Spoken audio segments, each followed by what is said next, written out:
ప్రియులారా, మిమ్మల్ని అందరినీ నేటి ఈ ప్రేమధార కార్యక్రమానికి స్వాగతం పలుకుచున్నాము. ఈ బైబిల్ అధ్యయనాల ద్వారా ఆధ్యాత్మికంగా లోతైన సత్యాలను నేర్చుకుంటూ మీరందరూ దినదినము దేవునిలో ఎదుగుతూ ఉన్నారని తెలుస్తున్నాము. నేటి ఈ పాఠంలో మనము మోషే యొక్క పిలుపుకు సంబంధించిన విషయాలను గూర్చి మరియు దేవుడు తనకు అప్పగించిన పనికి సంబంధించిన విషయాలను గూర్చి, అందులో ఇమిడి ఉన్న సత్యాలను గూర్చి తెలుసుకుంటాం. ఇక సందేశాన్ని విందామా?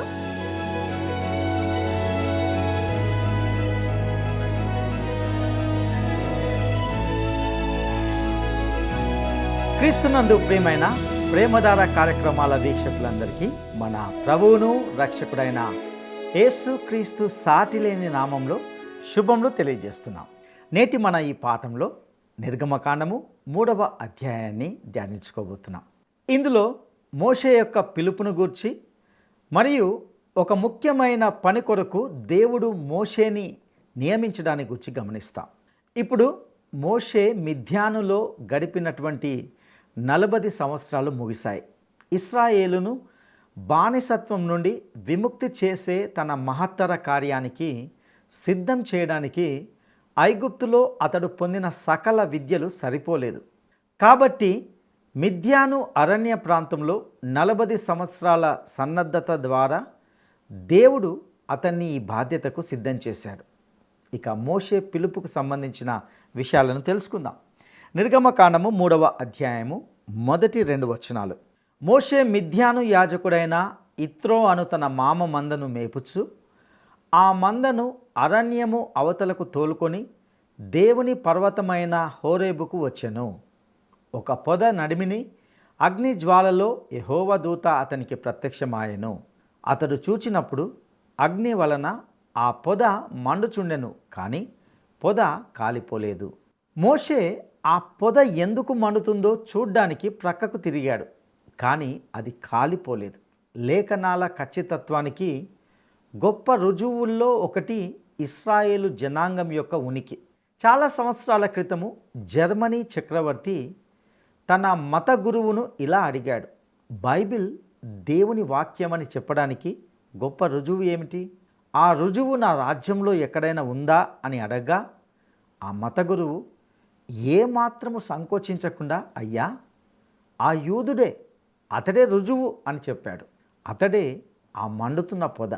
అది ఈరోజు ఒక అవిశ్వాసిని ప్రక్కకు తిరిగి చూసేలా చేయాలి.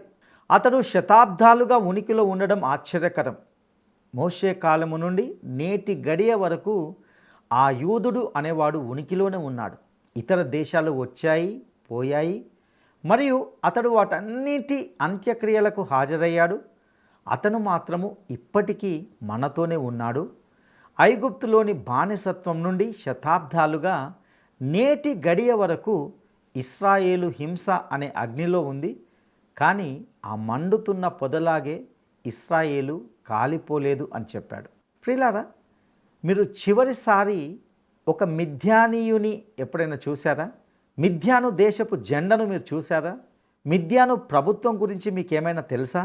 మీకు తెలియదు, మరియు నాకు కూడా తెలియదు. ఎందుకంటే మిద్యాను అనే దేశము గతించిపోయింది, అది అదృశ్యమైంది. ఇక్కడ మోషేకు కనిపించిన యెహోవా దూత అనగా శరీరధారిగా అవతరించక ముందున్నటువంటి క్రీస్తు తప్ప మరెవరు కాదు. కొంతమంది ఈ నిర్ణయాన్ని వాదిస్తారు, కానీ సంవత్సరాల తరబడి దేవుని వాక్యాన్ని అధ్యయనం చేసిన తర్వాత నా నమ్మకం ఇదే. ఇక నిర్గమకాండము 3వ అధ్యాయము 3 నుండి 5 వచనాలను మనం గమనిద్దాం. అప్పుడు మోషే, ఆ పొద ఎలా కాలిపోలేదో నేను ఆ తట్టు వెళ్ళి ఈ గొప్ప వింత చూచెదను అనుకొనెను. దానిని చూచుటకు అతడు ఆ తట్టు వచ్చుట యెహోవా చూచెను. దేవుడు ఆ పొద నడుమ నుండి మోషే, మోషే అని అతన్ని పిలిచెను. అందుకతడు చిత్తము ప్రభువా అనెను. అందుకయన దగ్గరకు రావద్దు, నీ పాదముల నుండి నీ చెప్పులు విడువుము, నీవు నిలిచియున్న స్థలము పరిశుద్ధ ప్రదేశము అనెను. దేవుడు మోషే యొక్క ఆచారాలను సరిదిద్దవలసి వచ్చింది. మోషే ఫరో ఆస్థానంలో పెరిగినప్పటికీ పరిశుద్ధ దేవుని సముఖములో తన పాదరక్షలను తీసివేయవలసినంతగా అతనికి తెలియదు. మరియు నేడు చాలామంది ప్రజలు దేవునితో చనువు చేస్తారని నేను భయపడుతున్నాను. దేవుని పరిశుద్ధత గురించి ఇక్కడ దేవుడు అతనికి ఒక గొప్ప పాఠాన్ని బోధిస్తున్నాడు. మనం కూడా ఈ పాఠం నేర్చుకోవాలి. నిర్గమకాండము 3వ అధ్యాయము 6వ వచనాన్ని మనం గమనిద్దాం. మరియు ఆయన, నేను నీ తండ్రి దేవుడను, అబ్రహాము దేవుడను, ఇస్సాకు దేవుడను, యాకోబు దేవుడను అని చెప్పగా మోషే తన ముఖమును కప్పుకొని దేవుని వైపు చూడవెరచెను. ప్రియులారా, మోషే దేవుని చూడలేదు. ఒకవేళ అతడు గనక చూసి ఉంటే అతడు దేవుని ప్రత్యక్షత అయిన మానవ రూపంలో దాచబడిన ప్రభువైన యేసుక్రీస్తును చూసి ఉండవచ్చు. ఇంకా యోహాను సువార్త 1వ అధ్యాయము 18వ వచనంలో చెప్పబడినట్లుగా, ఎవడును ఎప్పుడైనను దేవుని చూడలేదు, తండ్రి రొమ్ముననున్న అద్వితీయ కుమారుడే ఆయనను బయలుపరచెను అని కూడా చెప్పబడవచ్చు. మీరు దేవుని తెలుసుకోగల ఏకైక మార్గము ఏదైనా ఉన్నది అంటే అది కేవలము ప్రభువైన యేసుక్రీస్తు ద్వారా మాత్రమే అని గ్రహించాలి. ఇక నిర్గమకాండము 3వ అధ్యాయము 7, 8 వచనాలను మనం గమనిద్దాం. మరియు యెహోవా ఇట్లనెను, నేను ఐగుప్తులోనున్న నా ప్రజల బాధను నిశ్చయముగా చూచితిని. పనులలో తమ్మును కష్టపెట్టు వారిని బట్టి వారు పెట్టిన మొరను వింటిని. వారి దుఃఖములు నాకు తెలిసేయున్నవి. కాబట్టి ఐగుప్తీయుల చేతిలో నుండి వారిని విడిపించుటకును ఆ దేశములో నుండి విశాలమైన మంచి దేశమునకు, అనగా కనానీయులకు, హిత్తీయులకు, అమోరీయులకు, పెరిజ్జీయులకు, హివ్వీయులకు, ఎబూసీయులకు నివాస స్థానమై పాలు తేనెలు ప్రవహించు దేశమునకు వారిని నడిపించుటకును దిగి వచ్చి ఉన్నాను. ప్రియులారా, దేవుడు విమోచించినప్పుడు ఆయన కేవలము దేని నుండో విమోచించడమే కాదు, ఆయన ఎల్లప్పుడూ దేనిలోనికైనా విమోచిస్తాడు. మనము పాపము నుండి పరిశుద్ధతలోనికి మరియు పరలోకంలోకి రక్షించబడ్డాం. పౌలు ఈ భావనను ఎఫెసీయులకు రాసిన పత్రిక 2వ అధ్యాయము 5, 6, 7 వచనాల్లో ఈ విధంగా వివరించాడు. మనము మన అపరాధముల చేత చచ్చిన వారమై ఉండినప్పుడు సైతము మన ఎడల చూపిన తన మహాప్రేమ చేత మనలను క్రీస్తుతో కూడా బ్రతికించెను. కృపచేత మీరు రక్షింపబడి ఉన్నారు. క్రీస్తు యేసునందు మనలను ఆయనతో కూడా లేపి పరలోకమందు ఆయనతో కూడా కూర్చుండబెట్టెను.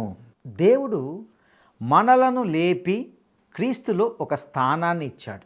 మీరు నేడు రక్షింపబడి ఉంటే మీరు పూర్తిగా రక్షించబడ్డారు. మీరు నేటికి ఉన్నట్లే లక్షల సంవత్సరాల తర్వాత కూడా రక్షింపబడి ఉంటారు. ఎందుకంటే మీరు క్రీస్తులో ఉన్నారు. మీరు ఆదాంలో నుండి బయటకు తీసుకురాబడి క్రీస్తులో ఉంచబడ్డారు. మీరు మరణం నుండి బయటకు తీసుకురాబడి జీవంలో ఉంచబడ్డారు. మీరు చీకటి నుండి బయటకు తీసుకురాబడి వెలుగులో ఉంచబడ్డారు. మీరు అంగీకరిస్తే నరకం నుండి బయటకు తీసుకురాబడి పరలోకంలో ఉంచబడ్డారు. అదే విమోచనం. ఇది ఒకదాని నుండి మరి ఒక దానిలోనికి వెళ్ళడమై ఉన్నది. దేవుడు, నేను ఇశ్రాయేలీయులను బానిసత్వం నుండి బయటికి తీసుకుని వచ్చి మంచి దేశంలోకి తీసుకువెళ్ళబోతున్నాను అని చెప్పాడు. అది దేవుని రక్షణ, అదే దేవుని యొక్క విమోచన. ఇక నిర్గమకాండము 3వ అధ్యాయము 9 నుండి 11 వచనాలను మనం గమనిద్దాం. ఇశ్రాయేలీయుల మొర నిజముగా నా యొద్దకు చేరినది. ఐగుప్తీయులు వారిని పెట్టుచున్న హింస చూచితిని. కాగా రమ్ము, నిన్ను ఫరో యొద్దకు పంపెదను. ఇశ్రాయేలీయులైన నా ప్రజలను నీవు ఐగుప్తులో నుండి తోడుకొని పోవలెననెను. అందుకు మోషే, నేను ఫరో యొద్దకు వెళ్ళుటకును ఇశ్రాయేలీయులను ఐగుప్తులో నుండి తోడుకొని పోవుటకును ఎంతటి వాడనని దేవునితో అనగా. మోషేకు ఏమి జరిగింది అనేది మీరు గమనించారా? ఈ క్షణానికి 40 సంవత్సరాల ముందు అతడు ఇశ్రాయేలును విడిపించడానికి సిద్ధంగా ఉన్నాడు. అతడు గర్వంగా మరియు దాదాపు దురహంకారంగా ఉన్నాడు. అతడు ఒక ఐగుప్తీయుని చంపి తన చర్య అర్థం చేసుకోబడుతుందని అనుకున్నందున తన సహోదరుల్లో ఒకరిని హింస నుండి విడిపించాడు.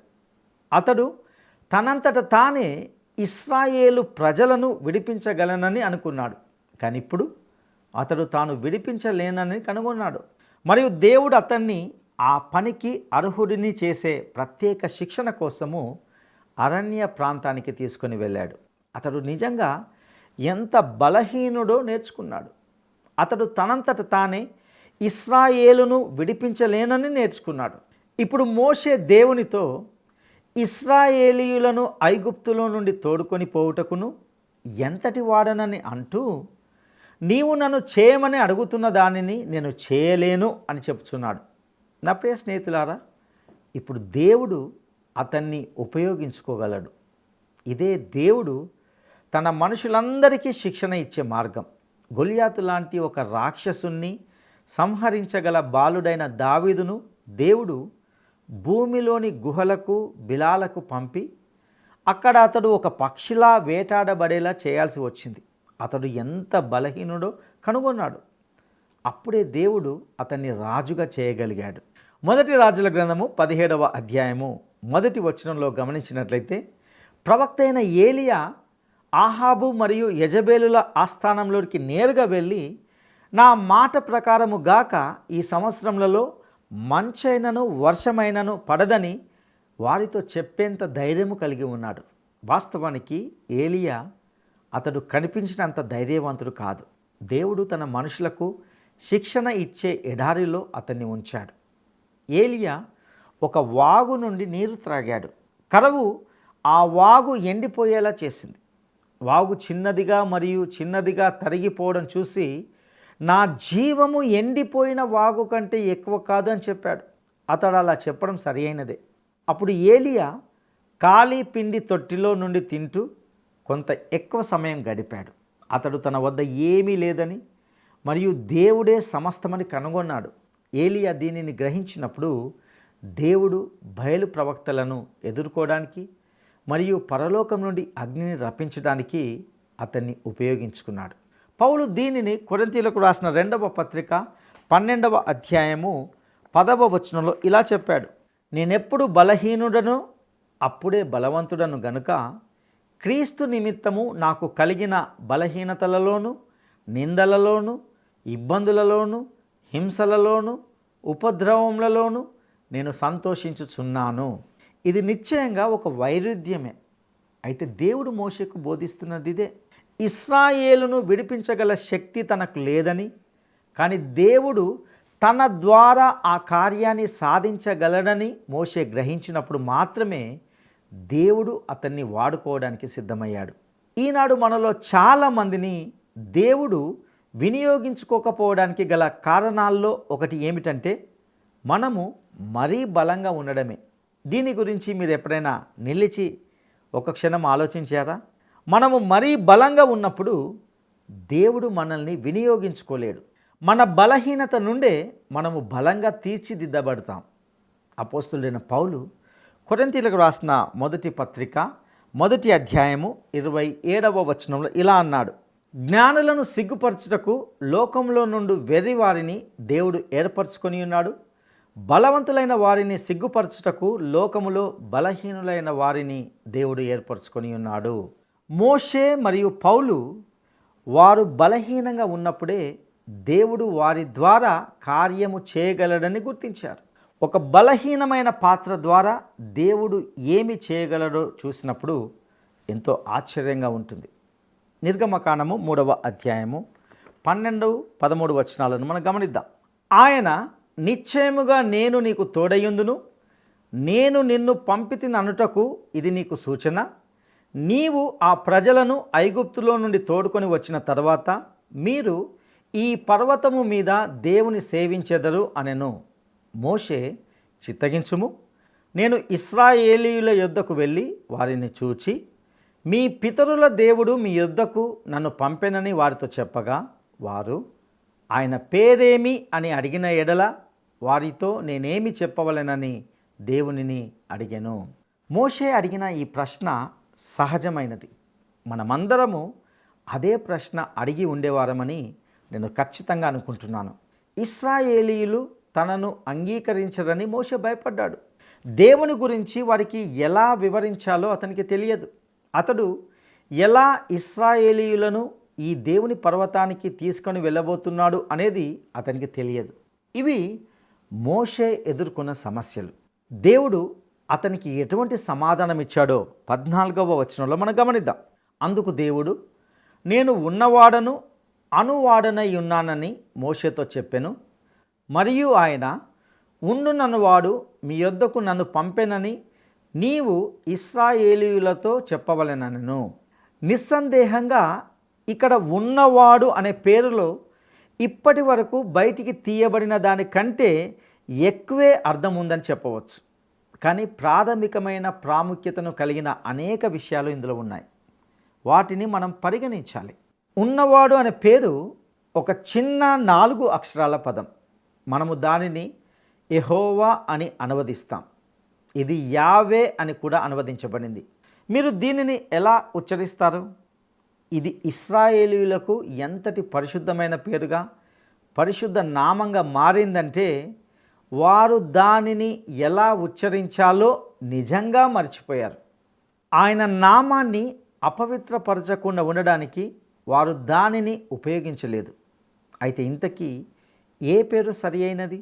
అది యెహోవానా లేదా యావేనా అంటే ఎవరికి తెలియదు. కానీ ఉన్నవాడు అనేది దేవుని యొక్క పేరు. ఆదికాండంలో దేవుడు సృష్టికర్తగా ఉన్నాడు. ఆయన ఎలోహిం, శక్తిగల దేవుడు, స్వయంభవుడు. ఆయన ఉన్నవాడను అనువాడను అనే పేరును కలిగినవాడు. ఈయనే ఇశ్రాయేలీయులను విమోచించడానికి మోషేను పంపుతున్న దేవుడు. కీర్తనల గ్రంథము 135వ కీర్తన 13వ వచనాన్ని ఈ రీతిగా మనం గమనిస్తాం.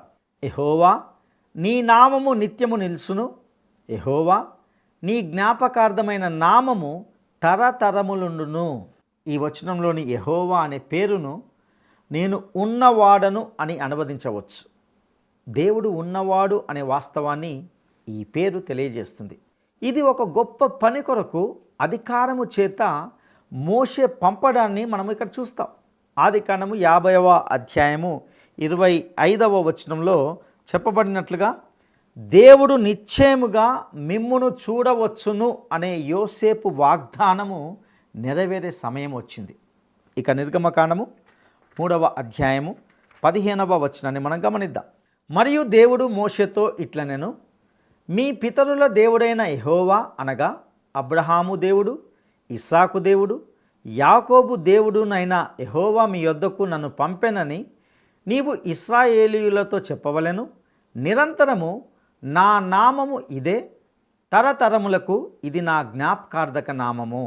దేవుడు అబ్రహాము, ఇస్సాకు, యాకోబులకు ప్రత్యక్షమయ్యాడు. ఆ దేవుడే ఇప్పుడు ఇశ్రాయేలు సంతానం వద్దకు మోషేను పంపిస్తూ అతడు చేయవలసిన కార్య విధానమును తదుపరి వచనాల్లో అందిస్తున్నాడు. నిర్గమకాండము 3వ అధ్యాయము 16 నుండి 20 వచనాలను మనం గమనిద్దాం. నీవు వెళ్ళి ఇశ్రాయేలీయుల పెద్దలను పోగు చేసి, మీ పితరుల దేవుడైన యెహోవా అనగా అబ్రహాము, ఇస్సాకు, యాకోబుల దేవుడు నాకు ప్రత్యక్షమై ఇట్లనెను, నేను మిమ్మును ఐగుప్తులో మీకు సంభవించిన దానిని నిశ్చయముగా చూచితిని. ఐగుప్తు బాధలో నుండి పాలు తేనెలు ప్రవహించు దేశమునకు అనగా కనానీయులు, హిత్తీయులు, అమోరీయులు, పెరిజ్జీయులు, హివ్వీయులు, యెబూసీయులున్న దేశమునకు మిమ్ము రప్పించదనని సెలవిచ్చితినని వారితో చెప్పుము. వారు నీ మాట విందురు గనుక నీవును ఇశ్రాయేలీయుల పెద్దలను ఐగుప్తు రాజునొద్దకు వెళ్ళి అతని చూచి, హెబ్రీయుల దేవుడైన యెహోవా మాకు ప్రత్యక్షమాయను గనుక మేము అరణ్యమునకు 3 దినముల ప్రయాణమంత దూరము పోయి మా దేవుడైన యెహోవాకు బలిని సమర్పించుదుము సెలవిమ్మని అతనితో చెప్పవలెను. ఐగుప్తు రాజు మహాబలముతో మీ మీదికి వచ్చి మిమ్ము పోనీయడని నేను ఎరుగుదును. కానీ నేను నా చెయ్యి చాపి ఐగుప్తు మధ్యమున నేను చేయదలిచి ఉన్న నా అద్భుతములన్నిటిని చూపి దాన్ని పాడు చేసేదను. అటు తర్వాత అతడు మిమ్మును పంపివేయును. దేవుడు మోషేకు అనుసరించవలసిన కార్యమును మరియు దాని విధానాన్ని అందించాడు. అతడు ఇశ్రాయేలు పెద్దలకు దేవుని విమోచన ప్రణాళిక గురించి చెప్పాలి. అప్పుడు అతడు మరియు పెద్దలు ఫరో యొద్దకు వెళ్ళి ఒక దేశంగా తమ దేవునికి బలి అర్పించడానికి అరణ్యంలోకి 3 దినాల ప్రయాణం చేయడానికి అనుమతిని అడగాలి. మేము ఇక్కడి నుండి శాశ్వతంగా వెళ్ళిపోయి కనాను దేశానికి తిరిగి వెళ్తున్నాము అని సూటిగా చెప్పడం కంటే ఇశ్రాయేలు ప్రణాళికను ఫరోకు సున్నితంగా తెలియజేయడమే వారి ఉద్దేశం. ఫరో ఇశ్రాయేలును పోనివ్వడని దేవుడు మోషేకు చెప్పాడు. ఈ విషయంలో ఫరో యొక్క తిరస్కారము ఐగుప్తు దేవతలపై దేవుని ప్రకటనను బహిర్గతం చేస్తుంది. ఆ ప్రకటన తర్వాత దేవుడు తన శక్తివంతమైన అద్భుతాలను చూపించినప్పటికీ ఫరో ఇంకా దృఢంగా ఇశ్రాయేలును పోనివ్వడానికి నిరాకరిస్తాడు. అప్పుడు దేవుడు ఫరో మనసు మార్చుకునేలా చేసే తెగుళ్లను తీసుకొని వస్తాడు మరియు ఇశ్రాయేలును ఐగుప్తు నుండి తన మార్గంలో పంపివేస్తాడు. ఇశ్రాయేలును విడిపించడానికి దేవుడు ఒక ప్రణాళిక కలిగి ఉన్నాడు మరియు ఆయన వారిని విడిపిస్తాడు. ఇక నిర్గమకాండము 3వ అధ్యాయము 21, 22 వచనాలను మనం గమనిద్దాం. మరియు నేను ఈ జనుల ఎడల ఐగుప్తీయులకు కటాక్షము కలగజేసేదను గనుక మీరు వెళ్ళున్నప్పుడు వట్టి చేతులతో వెళ్ళరు. ప్రతి స్త్రీయు తన పొరుగు దానిని, తన ఇంట నుండి దానిని, వెండి నగలను, బంగారు నగలను, వస్త్రములను ఇమ్మని అడిగి తీసుకొని మీరు వాటిని మీ కుమారులకును మీ కుమార్తెలకును ధరింపచేసి ఐగుప్తీయులను దోచుకొందురనెను. ప్రియులారా, ఈ భాగములోని అడిగి తీసుకొని అనే పదానికి దోచుకొనుట అని కాకుండా బకాయి పడిన వేతనాలను సేకరించుకొనుట అని అర్థం చేసుకోవాలి. ఇశ్రాయేలీయులు జీతం లేకుండా బానిసలుగా ఉన్నారు. అనేక వందల సంవత్సరాల పనికి వారి బకాయి పడిన వేతనాలను సేకరించుకోమని దేవుడే వారికి స్వయంగా చెప్పాడు. సంవత్సరాల శ్రమకు ప్రతిఫలంగా వారు ఐగుప్తును విడిచిపెడతారు. దేవుడు తన ప్రజలను శ్రద్ధతో చూసుకుంటున్నాడు. ప్రియ సహోదరుడా, సహోదరి, ఇంతవరకు మోషే జీవితంలో నుండి ఎన్నో విషయాలను ఈ అధ్యాయం ద్వారా తెలుసుకున్నాం. దేవుని ఎదుట ఎప్పుడైతే నీవు నేను బలవంతుణ్ణి, సమర్థవంతుణ్ణి అని అనుకుంటావో అటువంటి వ్యక్తిని దేవుడు ఎప్పుడు వాడుకోడు. నీవు బలహీనునుగా ఉన్నావని గ్రహించి దేవుని యొక్క శక్తిపై ఆధారపడినప్పుడు దేవుడు నిన్ను, నన్ను తన ప్రణాళికలో ఒక పనిముట్టుగా వాడుకుంటాడు. అటు కృప దేవుడు నీకు దయచేయనుగాక. దైవాశీస్సులు. ప్రార్థన చేసుకుందాం. మహాపరిశుద్ధుడా, నమ్మదగిన దేవా, నీ నామానికి వందనాలు, స్తుతులు చెల్లిస్తుంటున్నాం. ప్రభువా, ఇంతవరకు నీవు ఏర్పాటు చేసుకున్న నీ ప్రజలైన ఇశ్రాయేలు ప్రజలను బానిసత్వం నుండి విడిపించడానికి నీవు కలిగి ఉన్న ఉద్దేశాన్ని, మోషే ద్వారా ఎలాంటి ఉద్దేశాన్ని కలిగి ఉన్నావో మాకు బోధించిన సత్యాలన్నిటికీ నీకు వందనాలు. మోషే ప్రభువా ఒకప్పుడు నేను సమర్థవంతుణ్ణి, నేను బలవంతుణ్ణి అన్నప్పుడు అతన్ని నీవు వాడుకోలేదు. కానీ ఎప్పుడైతే ప్రభువా అతడు బలహీనునిగా ఉన్నాడో అట్టి స్థితిలో నువ్వు వాడుకున్నందుకు నీకు వందనాలు చెల్లిస్తుంటున్నాం. ఇదే సూత్రము అనేక మంది జీవితాల్లో నీ వాక్యంలో మేము గమనిస్తూ వచ్చాం. ప్రభువా, ఈనాడు మేము కూడా ఎప్పుడైతే నీ సన్నిధికి వచ్చి మేము బలహీనులము, అసమర్థులమని ఒప్పుకుంటామో అప్పుడే మీరు వాడుకుంటారనే సత్యాన్ని మేము గ్రహించుంటున్నాం. అట్టి సహాయము మీరు మాకు దయచేయవలసిందిగా ప్రార్థిస్తూ ఈ కొద్ది సమయాన్ని మీ దయగల హస్తాలకు అప్పగించుకుంటూ మా రక్షకుడును నమ్మదగిన యేసయ్య శ్రేష్టమైన నామంలో అడిగి స్తుతించి వేడుకుంటున్నాము తండ్రి. ఆమెన్.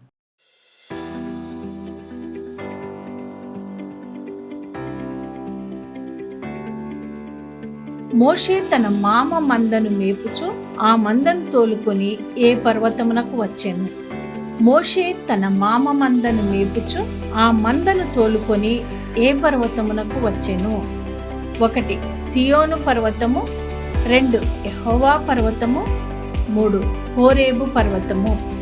ఈ ప్రశ్నకు సరైన జవాబును ఈ వాట్సాప్ నంబర్కు పంపండి. మా వాట్సాప్ నంబర్ 9399952570.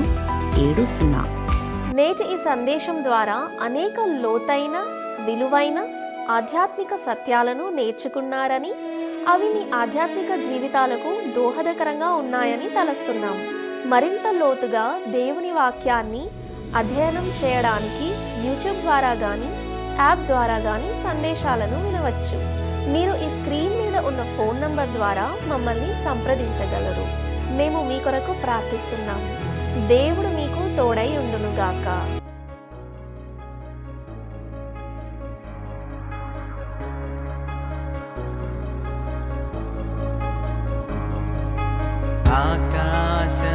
ఆకాశమహాకాశము దాని క్రిందున్న ఆకాశము,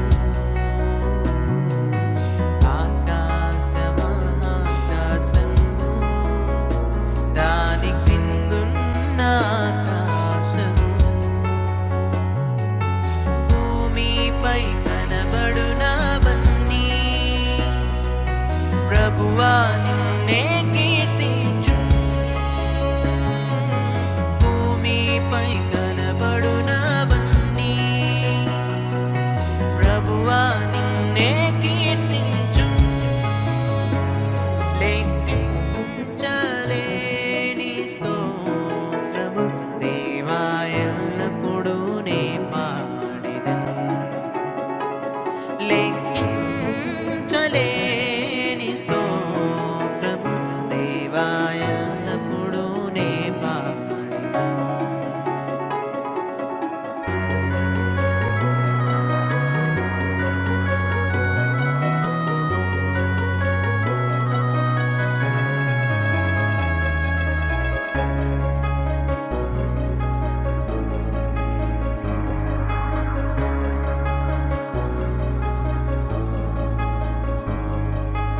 అడవిలో నివసించునవన్నీ సుడిగాలి మంచును,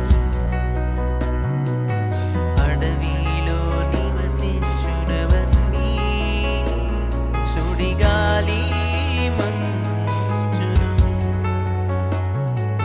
భూమిలో ఉన్నవన్నీ దేవా నిన్నే పొగడును. భూమిలో ఉన్నవన్నీ దేవా నిన్నే పొగడును. లెక్కించలేని స్తోత్రము దేవా ఎల్లప్పుడూ నే పాడెదను. లెక్కించలేని స్తోత్రము దేవా ఎల్లప్పుడూ నే పాడెదను. ఇంతవరకు నా బ్రతుకులో నీవు చేసిన మేలకై, ఇంతవరకు నా బ్రతుకులో నీవు చేసిన మేలకై, లెక్కించలేని స్తోత్రము దేవా ఎల్లప్పుడూ నే పాడెదను. లెక్కించలేని స్తోత్రము దేవా ఎల్లప్పుడూ నే పాడెదను.